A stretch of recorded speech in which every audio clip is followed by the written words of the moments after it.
With Keshav LG के quick revision हम कर रहे हैं पार्ट 2 जो इस सीरीज का है सीपीसी लिमिटेशन एक्ट फटाफट देखने की कोशिश कर रहे हैं। और इसके अंदर जो मुंबई यूनिवर्सिटी का 75-25 पैटर्न नया आया हुआ है उसका जो सिलेबस मॉड्यूल 2 में है, इसमें टोटल 9 टॉपिक्स इंपॉर्टेंट टॉपिक्स है और ये जो सबसे लेंथी है, टोटल 9 टॉपिक्स इसके अंदर है। ये कौन से हम फटाफट इसमें देखने की कोशिश करेंगे। इसमें सबसे पहले आपका आता है पार्टीज टू द सूट, जो ऑर्डर 1 ऑर्डर 3 में दिया हुआ है, और death marriage and insolvency of the parties पे क्या होता है, जो कि आर्टिकल आपके 22 में है। इंस्टीट्यूशन ऑफ सूट्स है, प्लीडिंग्स है, appearance and non appearance of the parties, उसके पे क्या सीपीसी में प्रावधान है। केस मैनेजमेंट जैसे examination of parties, interrogation, discovery, inspection, admission of the documents, ये भी आपको इसमें आपके सिलेबस में है।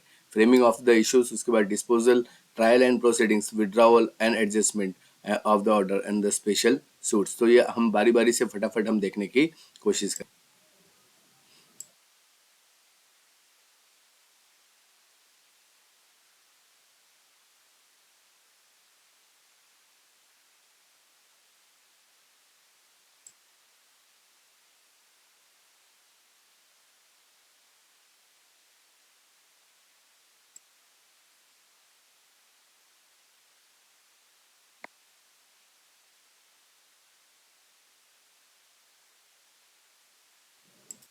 जैसे इसमें हमने देखा कि जो ऑर्डर 1 है उसमें पार्टीज के बारे में बताया है, और ऑर्डर 2 में फ्रेमिंग ऑफ द सूट के बारे में जो उसके रूल्स दिए हुए, गाइडलाइंस दिए हुए।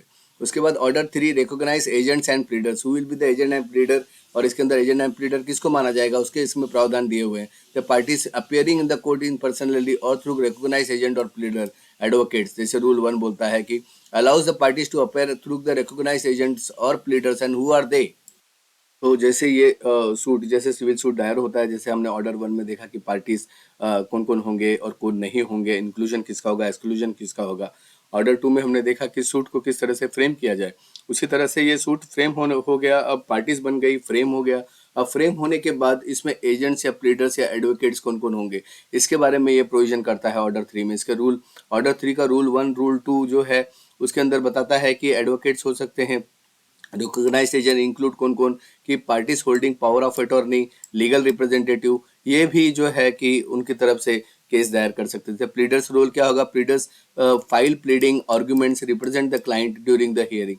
तो दिस सबसे पहले एकदम सिंपल है फ्लो, कि इसका फ्लो ऐसा है कि सबसे पहले पार्टीज बनाई, उसके बाद आपने सूट कैसे फ्रेम किया वो ऑर्डर 2 में बताया। ऑर्डर 3 में आप ये बता रहे हो कि रिकॉग्नाइज्ड एजेंट्स और प्लीडर्स मींस एडवोकेट्स कौन होंगे, पावर ऑफ अटॉर्नी होल्डर और लीगल रिप्रेजेंटेटिव का क्या क्या रोल होगा। उसके बाद अपीयरेंस बाय एन एडवोकेट, जो एग्जांपल हम देख लेते हैं कि appearance by an advocate, plaintiff hires an advocate to represent them in the property dispute. The advocate files all documents and attend hearing on behalf of the plaintiff. Power of attorney holder ex living abroad organizes by through the power of attorney to manage the pending suit in India. This is the example. Group representation, this is a co-plaintiff in the land dispute collectively appoints in a single advocate to represent them. उसी तरह से unauthorized agent a relatively of the party attempts to represent them in the court without authority. The court disallowed it. The submission of by a pleader, an advocate file written argument for the defendant which are considered valid by the court. So these are the things. Then order 22 death marriage and insolvency पे इसका क्या असर पड़ता है। जैसे order 22 govern substitution, abatement and constitution of suits in case of death, marriage और insolvency. तो अगर डेथ होता है या मैरिज होता है किसी का, इंसॉल्वेंसी ऑफ द पार्टीज होती है, तो उसके जो प्रोविजन ऑर्डर 22 में दिए हुए हैं कि डेथ ऑफ द पार्टी, जैसे रूल 1 to 4 में बताया कि the right to sue survives the legal representation can be substituted if no substitution occurs within 90 days. अब ये 90 डेज इंपॉर्टेंट है कि विद इन, अगर सब्सटीट्यूशन कोई नहीं लाया 90 डेज के अंदर in case of death, marriage और insolvency of the parties, the suit abates, the suit automatically gets abated. Marriage of a female plaintiff, rule 9 जो है सबसे पहले जो है कि डेथ ऑफ द पार्टी जो 90 डेज का उसके अंदर सब्सटीट्यूट करने बोला है। उसके बाद marriage of a female plaintiff, a suit does not abate the marriage of a female plaintiff but necessary amended are made to reflect the change, इसके बारे में ये रूल 6 बोलता है। इंसॉल्वेंसी ऑफ द पार्टी, जैसे the suit continues to the right to survives the receiver और assignee may be substituted as a party. तो ये उसके बारे में कि डेथ है अगर तो 90 डेज में रिप्लेसमेंट, मैरिज है तो फीमेल प्लेंटिफ के बारे में नेसेसरी अमेंडमेंट होना बाकी है, लेकिन इसमें रिफ्लेक्ट टू चेंज अभी आना बाकी है। उसी तरह से इंसॉल्वेंसी ऑफ द पार्टीज अगर है the suit continues if the right to sue survives the receiver और असाइनी में सब्सटीट्यूट एज ए पार्टी। इसके एग्जांपल हम देख लेते हैं कि समझ लीजिए किसी प्लेंटिफ का डेथ हो गया है, तो SUB for the land recovery A dies and his son is substituted as a plaintiff. यही ये प्रोविजन इसके बारे में करता है 22। डेथ ऑफ डिफेंडेंट, जैसे if a person injury case the defendant dies since the claim is personal all the suit abates. Marriage and female plaintiff, जैसे woman suing the property rights marriage during the trial the suit continues with her marital name amended. तो उसका जो नया name से वो marital name से वो उसके बाद वो कंटिन्यू कर सकती है। Insolvency of the plaintiff, trader declares insolvency during the depth recovery, suit is substituted by the court appended and the receiver. उसके बाद failure to substitute, if the suit of the partition plain dies the legal has failed to substitute within 90 days the suit get separated. This is how the suit get separated. तो हमने ये order 1, order 2, order 3 में हमने ये देखा कि जो पहला आपका जो प्रोविजन है उसके अंदर सारी चीजें हमने देखी कि क्या क्या है। तो इसके जो प्रोविजंस हमने देखे ऑर्डर 1, 3 और 22 में, ensure the effective and smooth adjudication of suits. तो हमने parties of the suit order 1, order 2 से लेकर ऑर्डर 2, 3 तक, और उसके बाद डेथ और मैरिज इंसॉल्वेंसी में क्या क्या होगा वो सारे प्रोविजंस हमने इसमें देखे हैं। अब हम आइए मूव करते हैं सेकंड टॉपिक पे, इंस्टीट्यूशन ऑफ द सूट। अब पार्टीज ऑफ द सूट हो गई, पार्टी बन गई, सूट कैसे बनेगा वो हमने ऑर्डर 2 में देखा। ऑर्डर 3 में हमने ये देखा कि कौन प्लीडर होंगे, उसकी तरफ से एजेंट्स होंगे, एडवोकेट्स वो कौन कौन हो सकते हैं, legal representative, power of attorney के बारे में देखा। उसके बाद हमने ये भी देखा कि death, marriage and insolvency of the parties में क्या होता है। अब नेक्स्ट जो इसका टॉपिक है, इंस्टीट्यूशन ऑफ द सूट। अब ये जब आपका केस चालू हो गया तो एक इंस्टीट्यूट होगा, कोर्ट में आएगा, तो institution of the suit under code is given under order 4 and order 5। The process of initiating legal actions begins with the institution of a suit. तो लीगल एक्शन बिगिंस किससे होगा, लीगल सूट से होगा। और institution जब चालू होगा कैसे होगा, वो गवर्न्स द प्रोसीजरल एस्पेक्ट, जैसे इसके जो प्रोसीजरल एस्पेक्ट है ऑर्डर 4 और 5 में दिए हुए हैं। तो इंस्टीट्यूशन ऑफ द सूट में ऑर्डर 4 ये कहता है कि lays down the procedural framework for instituting civil suit. It defines the step to the plaintiff must take to formally initiate the legal proceedings. तो इसको जो इनिशिएट किया जाएगा उसके अंदर रूल 1 में ये दिया है कि ऑर्डर 4 के suit is initiated by filing a plaint, a written statement of a claim. Plaint क्या होता है, रिटन स्टेटमेंट है क्लेम का। इन ए डुप्लीकेट में with the court the plaint must comply with the rules outline in order 6 that is pleading. So जो rule 1 है उसको comply करना है ऑर्डर 6 प्लीडिंग से, और order 7 particulars of the plaint जो हम आगे देखेंगे। रजिस्ट्रेशन ऑफ द सूट होता है उसके बाद कि upon the presentation of the plaint, क्योंकि प्लेंट बना दिया, return statement of the claim डाल दिया, the court examines if it is compliance, if all meetings meets all requirement it is registered and aside the case number. तो सबसे पहले case number register होता है, और रिटर्न ऑफ द प्लेंट होता है कभी होता है कि in the court lacks jurisdiction of the appellant is defective, it may return the plaint under order 7 rule 10 to represent in the proper court. तो इसके बारे में जो प्लेंट जो अभी आपका आता है तो इंस्टीट्यूट ऑफ द सूट है, सबसे पहले वो चेक होता है, उसको रिटर्न स्टेटमेंट डालना पड़ता है। उसके बाद उसकी रजिस्ट्रेशन होगी, अगर वो प्रॉपरली जुरिस्डिक्शन है तो, नहीं है तो वो रिटर्न हो जाती है, और उसके बाद आता है admission of the suit. After registration the court may issue a summon to the defendant as per order 5। तो एग्जाम्पल हम देख लेते हैं अंडर ऑर्डर 4 क्या क्या है कि सबसे पहले एक proper institution A files a complaint the district court for recovery of money. The plaint includes all required documents like cause of action, relief sought, valuation. The court register the suit. अगर defective है, B files a suit without proper court fee और jurisdiction detail, the court returns the plaint for the correction. उसी तरह से jurisdiction issue, C files a suit in a district court but the dispute pertains to a small cause court, the court returns the plaint under order 7 rule 10। उसी तरह से अगर non compliance की अगर बात करें कि D files plaint without verification clause, the court reject it as a defective until rectified. If rejection of a plaint, E files a suit bad by limitation, the court refuses to register plaint under order 7 rule 11। तो हमने देखा कि कौन से case में जो suit initiate हो रहा है कि वो रजिस्टर कैसे हो रहा है, कब उसको रिजेक्शन आ रहा है, jurisdiction issue, non compliance issue, okay, ये सारी चीज़ें हमने इसमें ऑर्डर में इस वाले देखे हैं। अब इसके बाद नेक्स्ट मूव करते हैं order 5, issue of service of summons. अब द सूट जो है वो रजिस्टर होने के बाद सबसे पहला काम क्या होता है कि समन्स जाता है, governs the proceeding issuing the service summons to the defendant.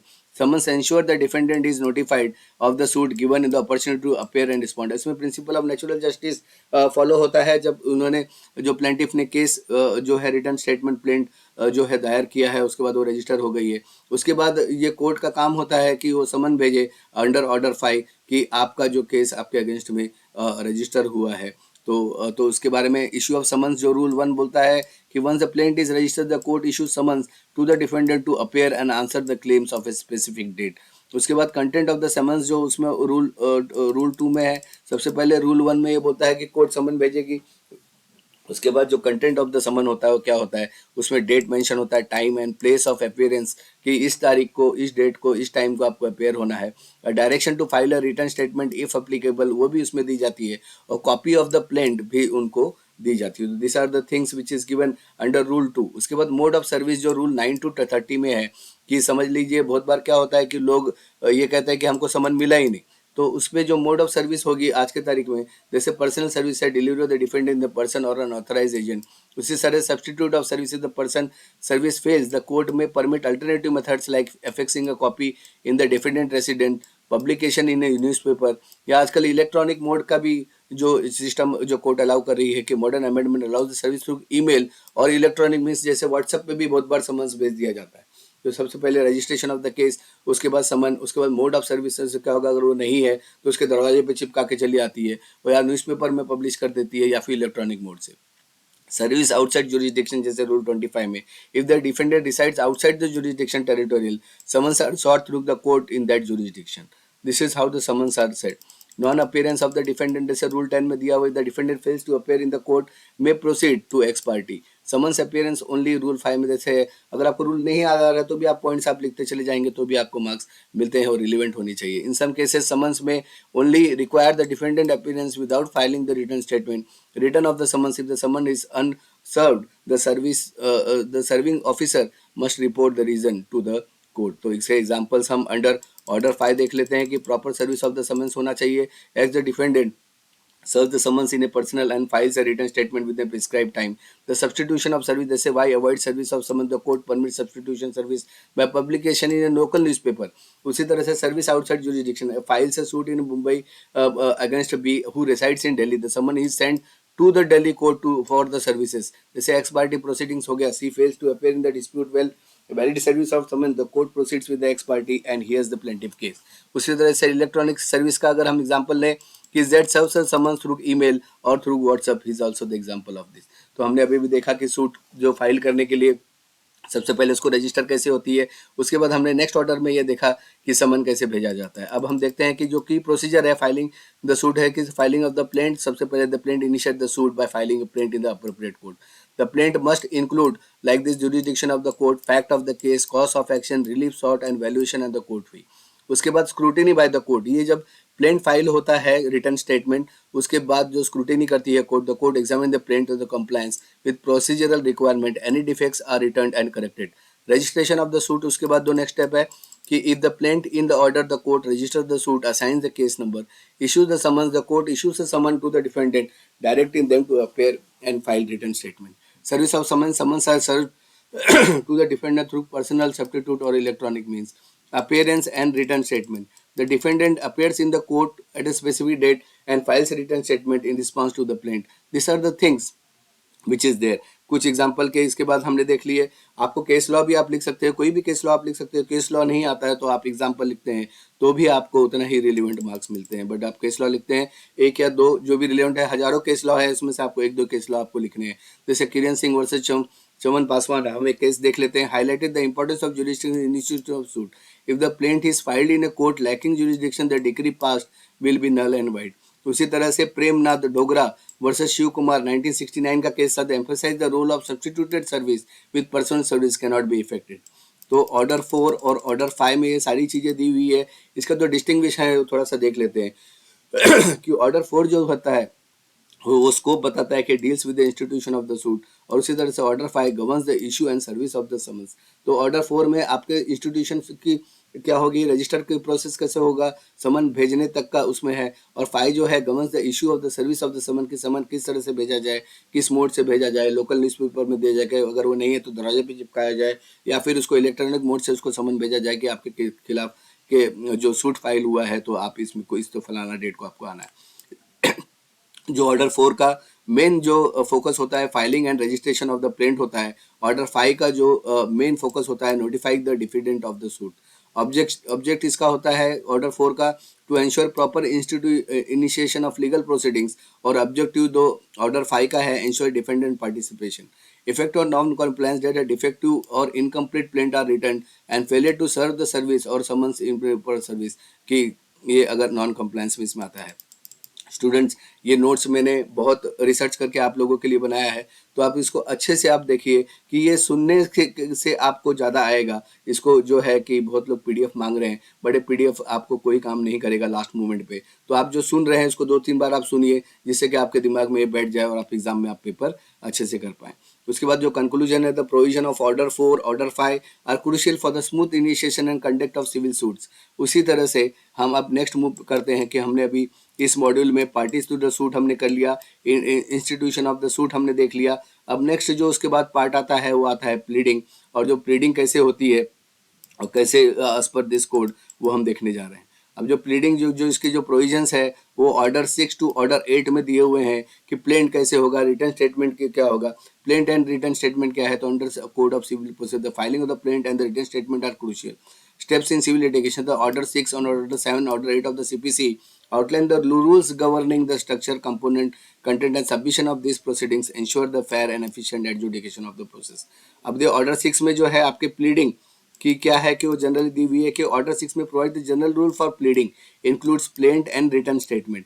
Pleadings are formal return statement filed by the parties to present their claims and offence. बहुत बार ये 2 मार्क्स के लिए आया कि what is pleadings. So pleadings are the formal return statement filed by the parties to present their claims of defences. इसके जो की प्रोविजन हम देख लेते हैं ऑर्डर 6 के क्या है। इसमें डेफिनेशन है, pleadings refer to the plaint and return statement. Material fact, pleading must contain conscious statement of material facts but not evidence. The fact should be precious and relevant to the case. जो है अभी pleading में आपका material fact होता है। Forms of the pleading, जैसे pleading must follow the prescribe forms, prescribed in the CPC में बहुत सारे फॉर्मेट दिए हुए, उसी तरह से वो प्लीडिंग होनी चाहिए। Particular of fraud, miss representation और अनड्यू इन्फ्लुएंस जो रूल 4 में दिया हुआ है इस ऑर्डर 6 के, वो when a party allege fraud, undue influence or misrepresentation, the specific details must be provided in a pleading. Amendment of the pleading जो है वो rules 17 में होता है। The court may allow the parties to amend their pleadings at any stage of the proceeding if it is necessary to resolve the dispute. Example देख लेते हैं, जैसे material facts only order 6 के, a file says plaint stating that a B failed to reply the loan of rupees lakh. The plaint contains the agreement date but does not include evidence such as witness detail etc. उसी तरह से fraud allegation के बारे में कि X file से suit claiming Y fraudulently induced him to sign the contract, the plaint include specific instances of fraud but avoid general accusation. Amendment of pleading, C seeks to amend his plaint added a new fact discovery during the trial. The court allows the amendment under Rule 17. Conscious statement जो है कि ये plaint का return statement simply denies the allegation without unnecessary elaboration and argument. अब हम उसी तरह से हम देखते हैं ऑर्डर 7 प्लेंट। ऑर्डर 6 में जैसे हमने प्लेंट देखा है और यहाँ पे अब हम प्लीडिंग देखा है, तो ऑर्डर 7 में हम अभी यहाँ पे प्लेंट देखने वाले हैं। which governs the structure, content, submission of the plaint, which is document filed by the plaintiff to initiate a civil suit. तो अगर आपको पूछा जाएगा ये कि व्हाट इज प्लेंट, तो प्लेंट के बारे में एसेंशियल एलिमेंट्स जो उसके हैं रूल 1 में, the plaint must include what, name of the court, name of the address of the parties, facts constitute the cause of action, jurisdiction of the court, relief claimed, valuation and payment of the court fees. So these are the things that must contain in the plaint. उसके बाद document जो है, the plaint must file all documents on which the claim is based along with the plaint. Return of the plaint, अगर if the court lacks jurisdiction it may return the plaint of the presentation in the proper court. Rejection of the plaint, a plaint must be rejected if it does not disclose cause of action, if filed in the bad suit and proper court fees are not paid. This is how the plaint get rejected. तो हमने प्लेडिंग के बारे में देखा। Plaint के बारे में, plaint के कुछ एग्जांपल्स देख लेते हैं। Properly drafted plaint, A plaint files a plaint, A properly dispute detail the property, the agreement date and the relief sought with supposed documents attached. Rejection of the plaint, B files a suit without paying the requisite court fee, the court rejects the plaint under Rule 11. Return of the plaint जैसे हो सकता है कि C files a suit in a district court but the matter is under the jurisdiction of the small courts, the plaint may get rejected. Lack of cause of action, they say D files a plaint against E but fails to mention the agreement or even the leading to the dispute, the court rejects the plaint and not disclosing the cause of action. ना उसकी तरह से return statement और set of जो order 8 में दिया हुआ है, ऑर्डर 6 हमने देख लिया, ऑर्डर 7 हमने देख लिया है, 6 प्लीडिंग हमने डिटेल में देखा है, ऑर्डर 7 जो है उसके बाद प्लेंट हमने देखा है। अब उसके बाद रिटर्न स्टेटमेंट और सेट ऑफ क्या होता है वो देख लेते हैं कि order 8 governs the filing written statement by the defendant which is the formal response of the plaintiff। इसमें the time for framing the written statement mention है, the defendant must file the written statement within 30 days of the service of this is उसको service of the summons हो गई तो उसके 30 days के अंदर जो डिफेंडेंट है उसने अपना रिटर्न स्टेटमेंट फाइल करना है। ठीक है, उसके बाद जो it can be extended to 90 days, वो 90 डेज के भी उसमें रूल्स दिए हुए हैं। उसके बाद denial service denies must be made against each allegation in the plain specific denial, failure to deny an allegation is deemed as an admission.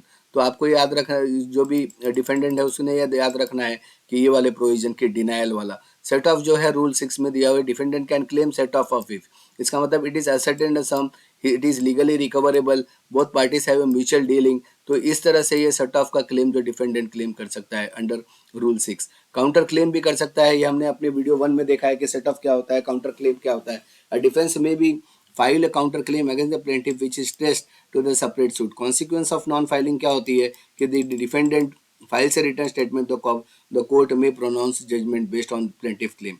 The timely return statement, set of example और counter claims के example भी आप coat कर सकते हैं from above this के, जैसे X is the defendant files a written statement within 30 days, denying all allegations and raising a valid defense. Set off जैसे Y sues Z for rupees 50,000, Z claim set off of rupees 20,000 already paid under the same transaction. जैसे counter claim हो गया, A sues B for the breach of contract, B files a counter claim alleged that A filed to perform a related obligation under the same contract. Failure to deny. In a written statement, C does not deny specific allegation in the plaint. The court treats this as an admitted fact. No written statement filed. D does not file a written statement despite of proper service of summons. The court proceeds ex parte and decided in the favor of the plaintiff.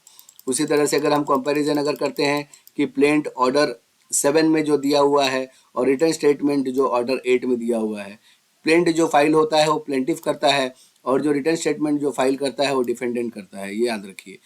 उसके बाद जो purpose है वो order 7 का plaint का to present the plaintiff claims and relief sought. उसी तरह से जो ऑर्डर 8 रिटर्न स्टेटमेंट है to respond the plaint and present the defence. तो जो प्लेंट है वो प्लेंटिफ देता है, रिटर्न स्टेटमेंट डिफेंडेंट देता है। और उसके बाद जो टाइम ऑफ फाइलिंग है, ये जो प्लेंट जो फाइल होती है इंस्टीट्यूशन ऑफ सूट मीन शुरुआत में, और रिटर्न स्टेटमेंट जो फाइल करनी है डिफेंडेंट में within 30 days of receiving the summon, या से जो उसके बाद जैसे हमने देखा कि 90 डेज एक्सटेंड भी हो सकता है, लेकिन उसके लिए वो कंडीशन अप्लाइड है। उसके बाद जो कंटेंट होनी चाहिए, cause of action, jurisdiction, fact and relief, इस वीडियो में हमने पूरा देखा है कि वो क्या क्या है करके। उसके बाद जो written statement, denial, admission, set off और काउंटर क्लेम के बारे में। उसके बाद जो document must include supportive document, इसके अंदर प्रिंट में और रिटर्न स्टेटमेंट में must include evidence supporting the defence. तो this are the things regarding the plaint and return statement which is given under order 7 and order 8। उसके बाद कुछ case देख सकते हैं, एक या दो केस आप मेंशन कर सकते हैं रिलेवेंट, जो भी हजारों केस है, आपको जो अच्छा लगे वो केस आप मेंशन करिए। तो उसमें एक बात, Mohanlal versus Premchand, the supreme court held the pleading must include material facts, avoid unnecessary details of evidence. Mayor versus owners establish the rejection of the plaint of lack cause of action must be based solely on the plaintiff content. तो students आप relevant case लिख सकते हो, और समझदार को इशारा काफ़ी है, हजारों केस है। तो अगर आपको नहीं आ रहा है तो आपको क्या करना है, आपको पता है, मैंने कुछ नहीं कहा। Baldev Singh versus Manohar Singh highlight that the amendment of pleading should not change the nature of the case और cause of injustice of the party. तो this are the things which is suppose to be done. इसका जब conclusive remark में आपको order 6, order 7 और order 8 हमने detail में देख ली है कि प्लीडर का जो प्रोविजन है 6 में, 7 में आपके प्लेंट और 8 में आपका रिटर्न स्टेटमेंट। तो this is how it is to be done. So हमने जो इस मॉड्यूल में पार्टीज कैसे होगी, उसके बाद केस कैसे शुरू होगा, उसके बाद उसको प्लीडिंग कैसे करनी है, ये जान लिया। अब इसके बाद अब प्लीडिंग भी हो गई, अब अपीयरेंस की बारी आई। तो सबसे पहले केस जो है उसमें पार्टीज बने, उसके बाद उसको इंस्टीट्यूशन ऑफ सूट कैसे होगा, प्लीडिंग हमने देख लिया। अब ये पार्टीज की जो है अपीयरेंस होने जा रही है, और उसके बाद जो हम इसको अब देखने जा रहे हैं। तो अपीयरेंस जो है ऑर्डर 9 का, इसमें प्रोविजन दिया हुआ है कि detailed governing the appearance and non appearance of the parties of the suit. It the judicial process moves forward efficiently while safeguarding the rights of the parties involved. The order also specifies consequence of the default of the plaintiff. The defendants have provide remedies in the same. जैसे appearance of the parties जो दिया हुआ है rule 1 में, Order 9K. The parties to the suit are required to appear in the court in the date of fixed hearing. Appearance may be in person through pleader or through authorized agent. Consequence of the non-appearance. Appearance अगर वो appear नहीं हुआ तो non-appearance of the plaintiff तो क्या होता है वो हम देखते हैं. The dismissal of the suit plaintiff non-appearance rule 2 बोलता है कि if the plaintiff does not appear on the fixed date and the defense present, the suit may be dismissed. Withdraw of adjustment of the suit. If neither the party appears, the court may dismiss the suit treating it as withdrawn. And the remedies to the plaintiff कि रिपोर्टेशन और dismiss of the suit जैसे plaintiff can apply for restoration of the suit with in 30 days showing the sufficient cost for non appearance. अगर उसने बताया sufficient cost क्या है non appearance का 30 days के अंदर वो जो है plaintiff restoration of the suit कि वापस ये केस फाइल की जाए उसके लिए वो प्लेंटिफ जो है अप्लाई कर सकता है. Example A files a suit against B fails to appear in the hearing date, the court dismisses the suit under Rule 2. Both A and B fail to appear, the court dismisses the suit, treating it as withdrawn. A files the application under Rule 4, explaining that he missed the hearing due to medical emergency. The court may restore the cases. उसी तरह के consequences of non-appearance of defendant अब हम देखते हैं. हमने ये देखा कि plaintiff अगर appear नहीं हो रहा है तो क्या होता है और अब देखते हैं consequences of non-appearance of the defendant क्या होता है. तो इसमें क्या होता है कि रूल 6 बोलता है कि एक्स पार्टी डिक्री मिल सकती है if the defender does not appear despite by being duly served with summons the court may proceed with the ex parte and pass a decree in the favour of plaintiff. Stating aside ex parte decree, the defendant may apply the set aside ex parte decree within 30 days. Again अगर ex parte decree आ गई तो 30 days के अंदर वो जो decree है showing sufficient cause of non appearance वो उसको रिस्टोर कर सकता है. Example जैसे B defendant does not appear despite proper service of summon, the court proceed with the ex parte and grants A's claim. B applies to the set aside ex parte decree explaining that he missed the hearing due to miscommunication. The court accepts the explanation and set aside the degree. अभी non service of the summons जैसे है rule 5 में if the summon is not served on the defendant due to plaintiff negligence the court may dismiss the suit. Fails to provide the correct address B for serving the summons, the court dismiss the suit for the non services. Adjournment of the hearing. If the party appears after the commencement of the hearing and satisfied the court with a valid reason for delay, the court may adjourn the hearing. इसका example है A arrives late due to traffic jam but provides all valid explanation, the court adjourns the hearing. Withdrawal of a suit जो कि rule 8 में दिया हुआ है. If the plaintiff withdraws the suit, abandon the claim during the hearing, the court records the withdrawal. उसी तरह से remedies of non appearance क्या है हमने देखी है कि कॉन्सिक्वेंसेस क्या है. उसके बाद इसका उपाय रेमेडीज क्या क्या है जो कर सकते हैं जैसे restoration and offer dismiss suit. Dismiss suit can be restored bye filing application showing sufficient cause for plaintiff non appearance. उसी तरह से single setting aside x party degree. A defendant seeks to set aside ex parte decree if there was a valid reason for non-appearance. Filing a fresh suit. If in some cases the plaintiff may institute a fresh suit, either dismissal was not on merits. इसके important case law कुछ हम देख लेते हैं कि इसमें से आपको जो है जैसे रफीक वर्सेस मुंशी लाल 1981 का case stated non appearance of the party due to advocate's negligence is a valid ground for the restoration of the suit. उसी तरह से Bhagam Lal versus Kunwar Lal clarifies the restoration of dismiss suit is allowed if the sufficient cause is shown.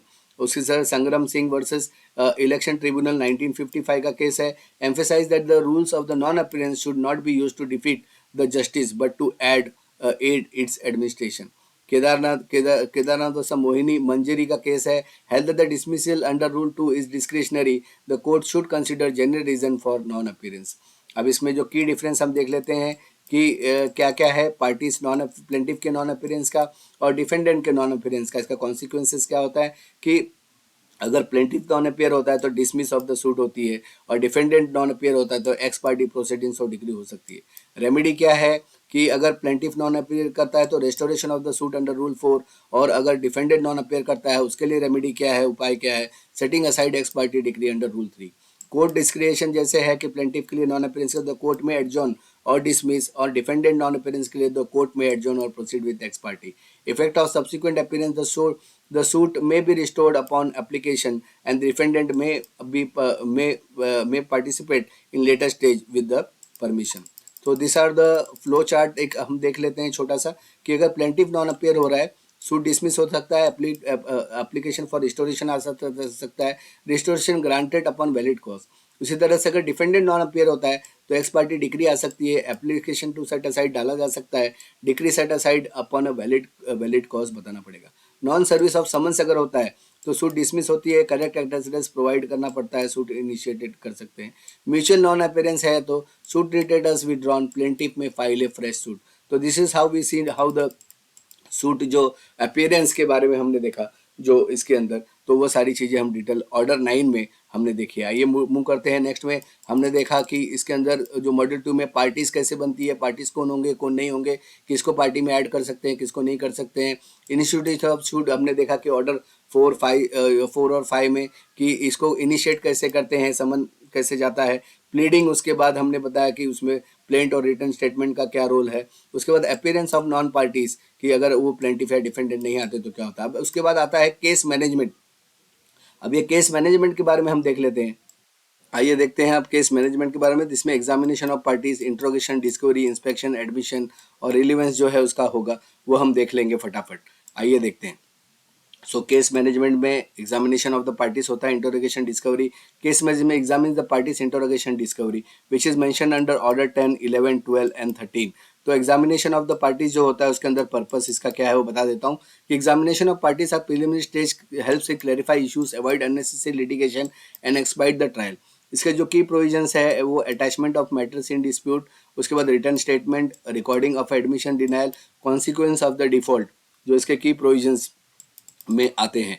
तो ये क्या होता है, the court may orally examine the parties to determine the real issue in dispute. Written statement, parties may decide directed the file a written statement for further clarify of the issues. Recording of admission denial, any admission or denial during the examination are recorded to narrow down the scope of the trial. Consequences of the default, if the party refuses to answer the evade the question, the court may withdraw adverse interference. उसी तरह से इसका example कि clarifying issues जैसे sues B for the recovery of money during the oral examination B admits partially liability reducing the trial scope. Default of the answer C refuses to answer the question about possession of the dispute. The court may presume this C too does not have a possession. So this is how it is about the key provision, that is examination of the parties. उसके बाद जो next आता है interrogation, discovery and inspection. ये generally जो opposite party के जो papers है उसमें जो रिटर्न स्टेट क्वेश्चन है send by the party to other to obtain the relevant information before the trial, कि वो क्वेश्चंस पूछते हैं जनरली अदर पार्टी को। तो इसमें क्या होता है, relevance the question must be related directly to the matter of the dispute. Objection, the party may refuse to answer the relevant scandalous questions with the court approval. Answer format, answer must be provided with an affidavit. इसके example है A ask B about the specific transaction lead to the breach of contract, B answers through an affidavit clarifying the dispute terms, B. D refuses to answer irrelevant questions about personal details. The court opposes the D's objection. So this is what discovery जो है rule 12 to 14 में दिया। discovery allows a party to request disclosure of document in the opponent possession। इसके opponent possession इसके जो key provisions है वो application of discovery के formal application must be shown necessary disclose, non compliance failure to disclose document may lead to adverse effect. उसके बाद जो inspection दिया हुआ है वो 15 to 22 में दिया हुआ है। उसका जो है कि right to inspect, parties have the right to inspect. Court order, the court order inspect the dispute. इसके example A is allowed to inspect the disputed lease agreement held by B. उसी तरह से court permits inspection of property boundaries of the land dispute. उससे जो next आता है admission, जो कि ऑर्डर 12 में दिया हुआ है। तो इसमें क्या होता है, admission specify proceedings by reducing the number of the issues required with the evidence. Notice to admit document, the party may serve a notice requiring the order to admit genuineness of the document. Notice to admit the facts, a party may serve the notice requiring the admission of the fact. उसी तरह से consequences of the admission, if the document is admitted the court may pass the judgment. उसी तरह से order जो 13 है इसमें वो producing, impounding and return of the document के बारे में बता दो। इसका पर्पस है कि relevant document are produce, verified and return during the trial process. तो की प्रोविजंस के है प्रोडक्शन ऑफ डॉक्यूमेंट, उसके बाद rejection of the document, impounding document, return of the document. Production of the document, the party must proceed all documents relied upon the first hearing. The rejection of document, the court may reject the document not produced at appropriate stage unless justified. Impounded document, the court may impound documents found first and document admitted and the evidence. These are the some of the things। आप उसके कुछ example भी लिख सकते हैं। आइए इसको comparative chart में हम देखते हैं कि एग्जैक्टली ऑर्डर 10, 11, 12 और 13 जो हमने पूरा देखा है, इसको एक शॉर्ट में फटाक से देख लेते हैं कि ऑर्डर जो 10 है, जो फोकस है उसका वो एग्जामिनेशन ऑफ द पार्टीज है। ऑर्डर 11 जो है वो interrogation, discovery and inspection. Order 12 जो है admission of facts and documents, order 13 जो है मैनेजमेंट ऑफ द डॉक्यूमेंट। तो ये ऑर्डर 10, 11, 12, 13 जो है ये आपके जो सिलेबस में। पर्पस क्या है ऑर्डर 10 का? To clarify dispute at an early stage. Order 11 जो डिस्कवरी और इंटरोगेशन और इंस्पेक्शन है, gather evidence and information. Order 12 जो एडमिशन ऑफ द फैक्ट्स है, वो reduce the issues required in the trial। And order 13 जो है कि आपको इंश्योर करता है कि प्रॉपर सबमिशन एंड रिटर्न हो सके। जो मेथड्स जो होते हैं एग्जामिनेशन ऑफ पार्टी के ओरल एंड रिटर्न हो सकते हैं। जो इंटरोगेशन और डिस्कवरी का जो मेथड है वो रिटर्न क्वेश्चन एंड इंस्पेक्शन के थ्रू होता है। जो एडमिशन एंड फैक्ट्स का होता है वो नोटिस एंड एडमिशन के थ्रू होता है। जो ऑर्डर 13 का जो मैनेजमेंट ऑफ डॉक्यूमेंट्स है वो production and verification. Consequence of default क्या होता है? ऑर्डर 10 का examination of parties adverse influence होता है। ऑर्डर 11 में अगर इंटोग्रेशन वगैरह के एडवर्स इन्फ्लुएंस और पेनल्टी भी हो सकती है। ऑर्डर 12 में admission of fact and document admission claimed conclusively. और उसी तरह से अगर आप ऑर्डर 13 देखते हैं तो इसमें रिजेक्शन ऑफ द डॉक्यूमेंट्स इंपाउंडिंग भी आ सकता है। इसके इंपॉर्टेंट केस लॉ कुछ देख ले सकते हैं, हजारों केस लॉ, इसमें से एक दो ले सकते हैं आप। जीना भाई versus Purushottam, retirement reiterated that the admission once made are binding and can lead to the summary judgment. So this is how we have seen in this the in detail regarding this provisions under order 10, 11, 12, 13। regarding this अभी हमने जो है यहाँ तक पूरा कर लिया case management तक का। आपने देखा कि कितनी खूबसूरती से ड्राफ्ट किया है। सबसे पहले पार्टी बनाई, फिर इंस्टीट्यूशन ऑफ सूट, फिर प्लीडिंग, फिर अपेयरेंस अगर नॉन अपेयरेंस होता है तो, और जब उसके बाद अपेयरेंस होने के बाद केस मैनेजमेंट और इंस्पेक्शन डिस्कवरी कैसी होगी। उसके बाद आता है framing of issues and disposal. अब ये देखते हैं कि framing and disposal and issues के इसके प्रोविजंस क्या क्या है इसमें। दो फ्रेमिंग ऑफ इश्यूज डिस्पोजल जो कोड आपके 14 में और ऑर्डर 14 और ऑर्डर जो 15 में दिए हुए हैं। तो इसमें सबसे आता है कि सबसे पहले order 40 framing of the issues. इसका तो पर्पस है फ्रेमिंग ऑफ इश्यूज को to narrow down the scope of the trial by identifying the dispute that needs to be decided. Meaning of the issues are points of dispute either fact और law framed by the court during the pleading। Material fact and law issues may rise material proposition law and fact presented by the pleadings।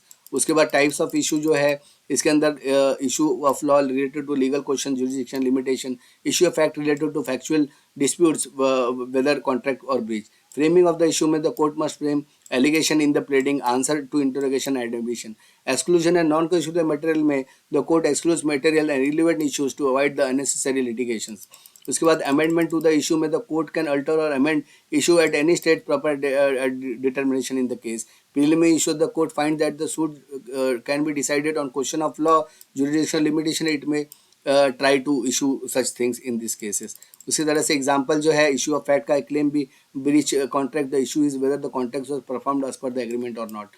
उसी तरह से amendment to the issue during the trial the court discovers a new fact that the effect of the dispute it amended the issue the including in the new fact. उसी तरह से disposal of the fact of the suit preliminary stage पे जो कि order 15 में दिया हुआ हम देख लेते हैं। इसका जो की प्रोविजन है, suit where no issues is contested, where parties are not on issue, where the disposal of the admission and then the failure to appear. इसके एग्जांपल्स हम देख लेते हैं कि no contest issue A sues B for the payment under promissory note, B admit the execution of the note but contest interest, the court disposed the suit addressing the interest issue। No denial claim, the C claims the sue the unpaid rent, D neither denies the rent claim nor appears in the court passes the judgment in C's favor। उसी तरह से disposal of the admission, E admits liability of 50,000 recovery suit filed by F, the court disposes of the suit for this admitted amount while trying the contestant। Ex parte proceeding, G fails to appear after receiving summons, the court proceeds here with the H evidence। तो here अगर हम उसको एक short में फटाफट देख लेते हैं कि डिफरेंस बिटवीन जो ऑर्डर 14 है, 15 है, एक फ्रेमिंग ऑफ इश्यू है और डिस्प्यूजल एट द प्रीलिमिनरी स्टेज। ये फ्रेमिंग ऑफ इश्यूज में फोकस जो करते हैं कि identify points of the dispute. यहाँ पे ये बताता है कि रिलेवेंट पॉइंट की हम पे चर्चा किस पे करना, कोर्ट को एजुकेट मैटर किस पे करना है, इशू क्या है इस केस में, इस कॉन्फ्लिक्ट में, और जो इसमें वो आइडेंटिफाई किया जाता है। और डिस्पोजल एट सूट जो दिया हुआ है कि early disposal suit without a trial, कि अगर उसमें कुछ भी इशू नहीं है तो इसको डिस्पोज कर दिया जाता है। पर्पस क्या है कि narrow down the trial to relevant dispute, और इसका जो डिस्पोजल ऑफ प्रीलिमिनरी स्टेज इसका पर्पस है avoid unnecessary trials where no genuine issue exist. Application जो ऑर्डर फ्रेमिंग ऑफ इश्यूज में है कि applies to all suits required to the trial, और जो डिस्पोजल है primary applies to the no real dispute और डिफेंस इन रेज। एग्जांपल है framing of issues और फैक्ट और लॉ जो इसमें है ऑर्डर 14 में, ऑर्डर 5 में disposal based on the admission, और एब्सेंस ऑफ द फैक्ट। इसके जो की केस लॉ एक दो देख लेते हैं हम कि रवि यशवर Bhoir versus district collector clarify the immaterial issue should not delay justice and court must focus on substantive dispute. उसी तरह से major SS Khanna versus brigadier FG Dhillon का केस था कि held the preliminary issues of the law should be disposed और before proceedings और other issues. ऐसे बहुत सारे केसेस आप इसमें लिख सकते हैं। तो दिस वाज रिगार्डिंग हमने अब तक जो देख लिया है कि framing of the issues and disposal of the issues तक हमने देख लिया है। अब देखते हैं कि जो मॉड्यूल में जो 7th वन है ट्रायल एंड प्रोसीडिंग्स। अब जो ट्रायल एंड प्रोसीडिंग्स के बारे में अगर हम डिस्कस करें तो इसके जो प्रोविजंस है वो ऑर्डर 5, ऑर्डर 16 और ऑर्डर 21 में दिए हुए हैं। इसमें जो होता है कि सबसे पहले आता है समन्स, बिकॉज इसमें ट्रायल प्रोसीडिंग में क्या आएगा, समन्स आएगा, hearings, evidence, judgment, decree and the cost, ये सारी चीज़ें जो आपके ट्रायल और प्रोसीडिंग्स में डिस्कस होने वाली है। समन्स का जैसे जो पर्पस होता है to issue a notify parties particularly the defendant about the suit provided to them. इसके जो की प्रोविजन है कि issue of summons, content of the summon, mode of services और उसके बाद फेलियर टू अपीयर। तो ये जो है कि समन्स जो है are issued the plaint admitted directly by the defendant to appear and file a written statement. Content of the summons में specify the date, time, place and appear in the filing of the return statement. उससे the mode of services, service में भी through service personal, postal, newspaper, substitute service, electronic means. Failure to appear, the defendant fails to appear, the court may proceed with the ex parte. Example under order 5 जो हमने देखा है, the defendant served summons personally but fails to appear leading to ex parte proceedings. अभी summoning and attending of the witness, इसका purpose ये होता है कि जो है कि regulate the giving evidence produce document. इसके जो की प्रोविजन है समनिंग अटेंडेंस के, application to for summons, expenses of the witness, non appearance of the witness और प्रोडक्शन ऑफ द डॉक्यूमेंट। और जैसे application summons the parties may apply to the summons to call witness necessary to their case, the expense of the witness, the party summoning a witness must deposit reasonable expenses and their appearances. The party may sue warrant a witness may also fail without the sufficient cause. तो इसमें जो example भी है, उसके बाद order जो 18 है आपका, hearing the suit and the examination of the witness. इसका भी पर्पस जो है कि जैसे recording evidence and presenting argument. इसके जो की एलिमेंट्स है या की प्रोविजन है कि right to begin, recording of the evidence, cross examination and judgment after the evidence. तो इसके एग्जांपल जैसे हम देख लेते हैं कि the plaintiff opens a trial but by presenting evidence and calling witness, the defendant cross examine the plaintiff की witness. उसके बाद जजमेंट एंड डिग्री जो आपका ऑर्डर 20 में दिया हुआ है, इसका पर्पस जो है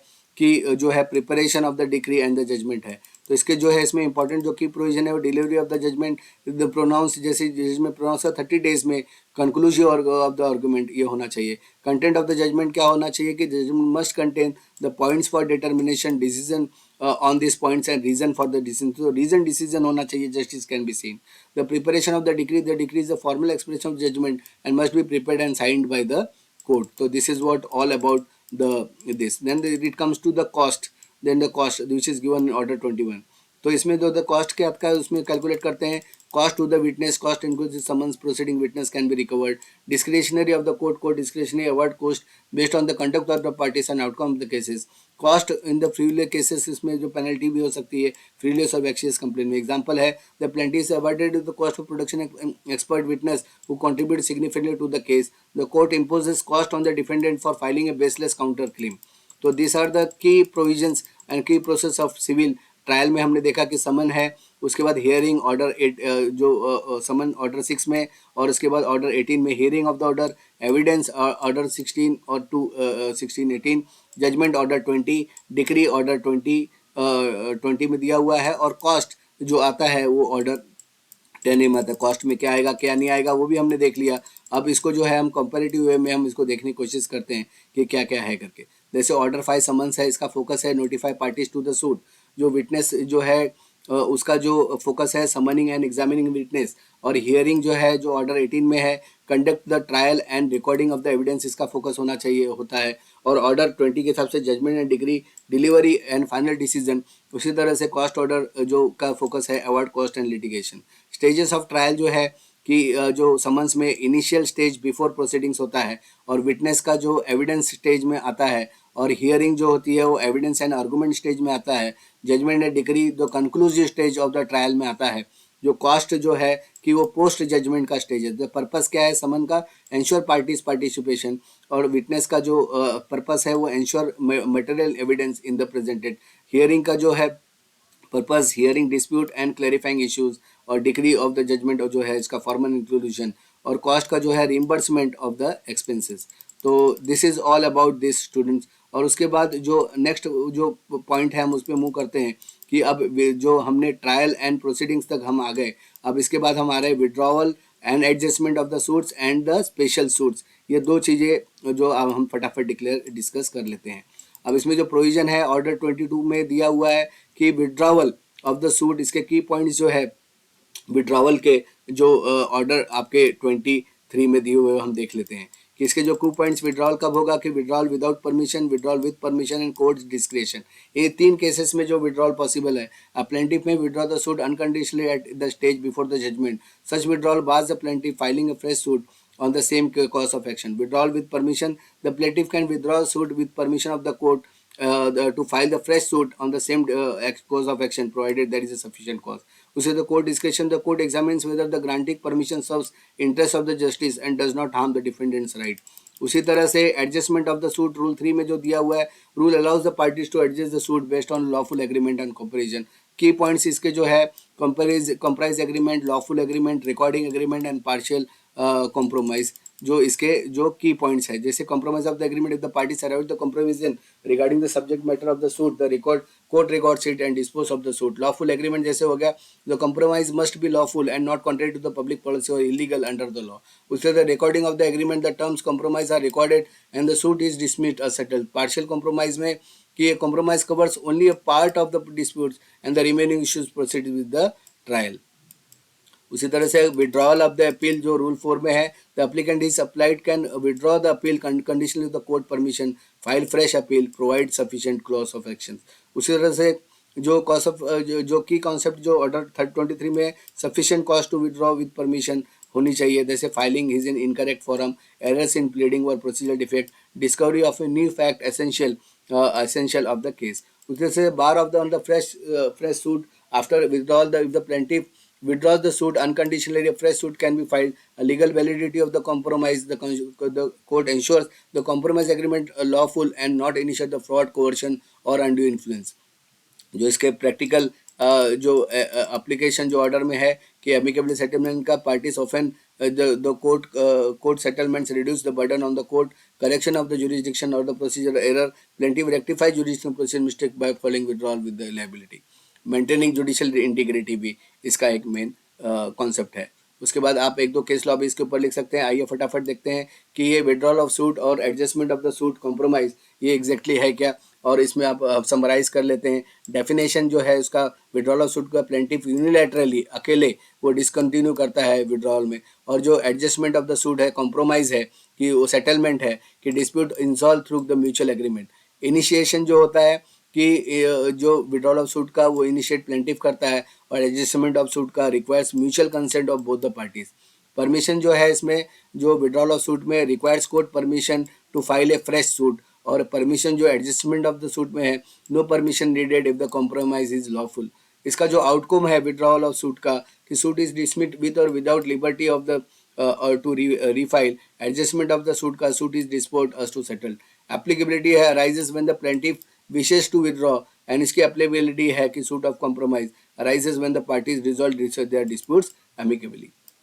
तो इसके जो फ्लो चार्ट देख लेते हैं। विड्रॉल सूट का plaintiff defines the withdrawal the rights of the court, if unconditional suit dismiss fresh suit barred, if with permission court elevates sufficient cause permission granted fresh suit allowed. Adjustment of the suit में parties reach an agreement, present compromise court examines legality, records agreement and suit is settle. This is how the things about the order 23 student.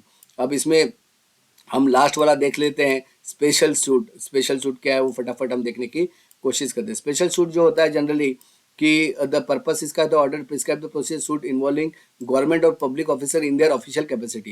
इसके जो की provision है, notice to government, representation, exemption from personal appearance. A 2-month notice is mandatory before filing a case against a government or public officer. Two months. This is important. Representative. The government is represented by a government pleader, and the exemption of the person with the public officer are exempted from personal court appearance in suit filed against them in this matter. Example जैसे देख लेते हैं, a citizen files a suit against a government wrongful acquisition of land, serving 2 month notice as per rule 1. Public officer sued the negligence if the official duties it represented by the government pleader. Order order जो आपका 27 है, suits against a military और personnel naval officer. The इसका जो purpose है, involving members of the arm force, क्योंकि appointment of authorise agent, military personnel में authorise an agent to appear on their behalf. Relaxation procedure जो इसका court में relax rules accommodate the unique circumstances of military और naval personnel. Example जैसे a serving officer in army authorise the legal representative to handle the property dispute in this absence. Court adjourns the case with when a naval officer unable to attend the due to deployment of this. इसलिए इसको special provision और special protection दिया हुआ है army और naval officers को। उसके बाद suit by by against a corporation के अगर सूट है तो इसके भी जो प्रोविजन दी हुई है कि इसका representation service of the summons और उसके बाद ऑथोराइज सिग्नेचर होना चाहिए। और कॉर्पोरेशन में sue in the registered name, summons can be served in corporation secretary, director or principal officer. Pleading on behalf of the corporation must be signed by the authorized person. उसमें corporation file suit जैसे हो गया due to against supplier using registered name, summon in the consumer dispute is serve to the principal secretary और the company in the case of corporation. Suit by against a firm और partnership कैसे होता है, ये भी special case में आता है। जैसे sewing in the firms name, disclosure of the partner, liability of the partner is also discussed in this. So this is all about the special circumstances against the trustee, executor और administrator में भी इसके जो रिप्रेजेंटेटर के बारे में the trustee, executor, administrator में भी sue or sued without joining the beneficiary.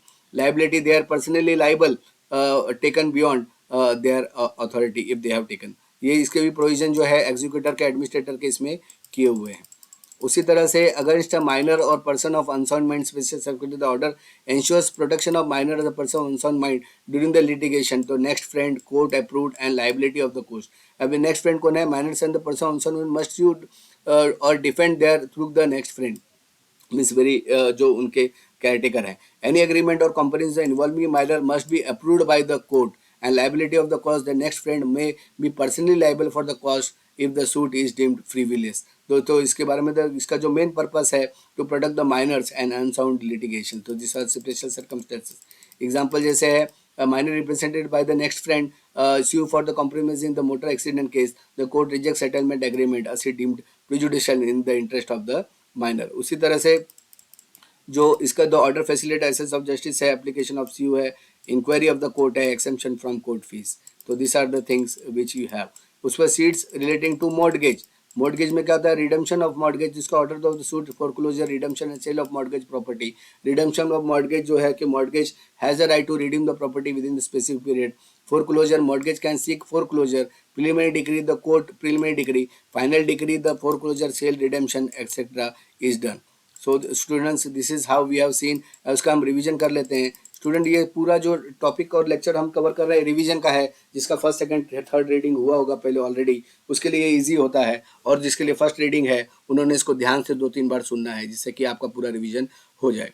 इसमें एस्पेक्ट जो है, ऑर्डर जो है गवर्नमेंट सूट के में गवर्नमेंट और पब्लिक ऑफिसर पार्टीज होती है, पार्टनरशिप में फर्म ऑफ पार्टनर होती है, माइनर से माइनर अनसाउंड पर्सन और इंडिजेंट पर्सन में इंडिविजुअल अनेबल टू पे। इसका जो रिप्रेजेंटेशन होता है गवर्नमेंट सूट में बाय गवर्नमेंट प्लीडर होता है, पार्टनरशिप में इन्फर्म्स नेम और पार्टनर, और माइनर में थ्रू द नेक्स्ट फ्रेंड और गार्डियन, और इन के इंडिजेंट पर्सन में personal by the indigent person. Special protection है गवर्नमेंट सूट में, नोटिस और एक्सेम्पशन फ्रॉम अपीयरेंस है। पार्टनर्स में स्पेशल प्रोटेक्शन है, execution against partners assets. Minor में court approve for compromise and in the case of individual the exemption from the court fee is there. उसी तरह से example of the suit है land acquisition dispute, recovery of due debt partner, compensation of a minor, damage claims. तो this are the things we are seen student. कुछ case law भी आप लिख सकते हो इसके अंदर, कि जैसे union bank of India versus Manku Narayan clarified the process of passing preliminary and final decree of the mortgage. So this is student how we have completed the entire module 2 in a less time and in a very speed way. So this is how we have covered parties to the suit, institution of suit, pleading, appearance, non appearance, and उसके बाद case management, and then the framing of the issue and disposal, trial proceedings and withdrawal of admission,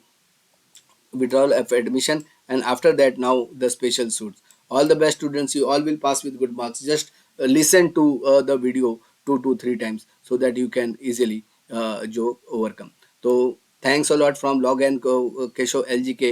All the best to you all. Good day. जय हिंद, जय भारत।